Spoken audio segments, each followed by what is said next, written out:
pick the child up. How difficult can it be? Don't just let a child cry in the pram. You're not doing anything at the moment, just standing there ignoring the child. Why?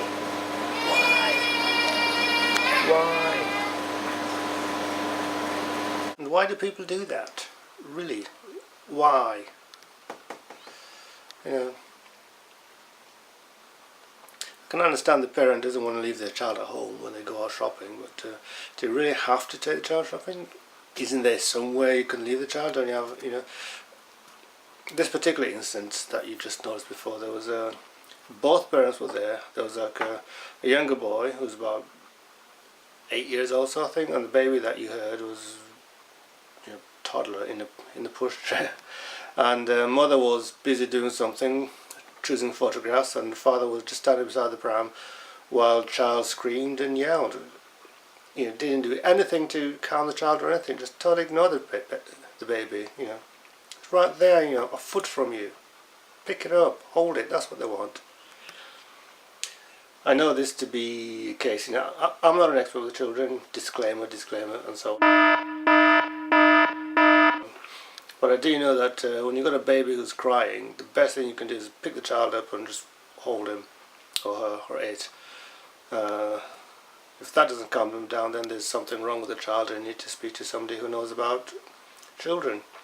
I know this because some time back this young mother came in with the little baby in the pram, and while the mother was busy sorting photographs, the child was crying, and mother was saying, you know, I'll be with you in a minute, I'll be with you in a minute. As if the 4-month-old child's going to understand that. And a couple of days later, a couple of older ladies came in. I believe they were the woman's mother, grandmother, and they had the same baby with them. And they went to the kiosks, photographic kiosks, did exactly the same thing, and the baby started crying, but instead of just leaving the child in the pram, one of them picked up the child and comforted her and so on. And the child was quiet, good as gold for those 10 or 20 minutes that they spent there. Didn't hear a peep out of her. So, yeah. When my sister had her first child, her and her husband, her brother-in-law, I don't think they didn't buy a pram or pushchair for the child until they had the second baby. Basically, they just carried the baby around because they preferred to do so. It was a lot easier, and if nothing else, it certainly helped for a much better behaved child, if nothing else. Anyway, that's me ranting and going on about these things.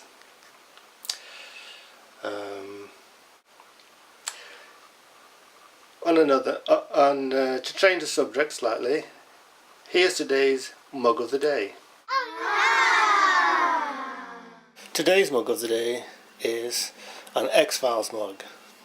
On the one side you've got the X-Files logo, there you go, the X-Files, and on the other side it says the truth is out there, as Mulder would say.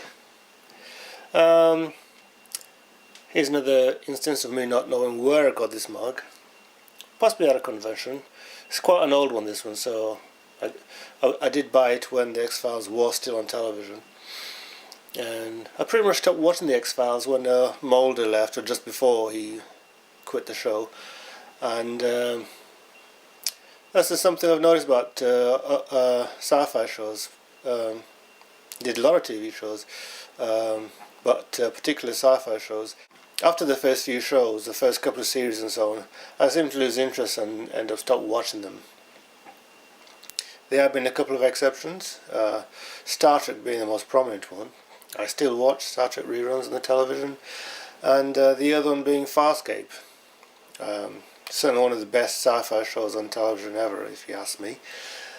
And that's not on nearly enough as far as I'm concerned. Anywho, back to the subject in question. Today's mug of the day is the X-Files mug.